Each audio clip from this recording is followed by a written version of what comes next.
Oh, eto na naman. Papatima na to, 'di ba? Eto na naman, nagbubutas na naman ng DPWH. Katatapos lang dun banda sa amin. Oh, meron naman silang guts. I don't know kung ano to. Pero 'di ba tambak ang reklamo sa Valenzuela sa lubak na daan. Eto lagi ko naman to naging daan. Last year naayos na to eh. Binubutas na, wala naman lubak dito. Sa totoo lang, kahit dun sa amin eh. Sa BBB, bahain. Dapat ang solusyonan, bahain. Ano na bang petsa? 2020, pa 2027. Ay, eleksyon. Dalawa nag-yes dito kaya tinututukan tong lungsod ng Valenzuela. Dati alam mo ba, walang nakakalapastangan sa Facebook ng mga gatsyal yan. Ngayon, Diyos ko po, ang dami ng mga bad comment. Eh kasi naman, hirap na rin yung taong bayan, lalo sa baha.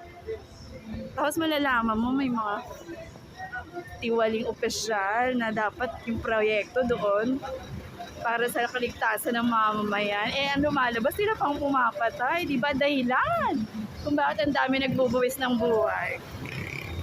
With energy kasi sa totoo lang dami kong bangko na vlog. Yes. Ang ganda ng kapaligiran ko. Peaceful. Malaya ka mag-vlog. Na wala kang kinakatakutang upload cellphone. At syempre yan ang Fatima. Papasok ko sa Fatima. Napakaganda din dyan. Minsan na ako nag-vlog dyan. Kaya lang wala lang ganong kagandang kainan. Oh. Dyan yung parang may food festival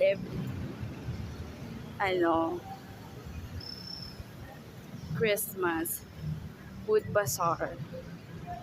Oh, ayan. Yaman na ng Fatima. Bangko-bangko lang tayo ng vlog. Diba? Kahit hirap ako, masaya ako. Ganun lang.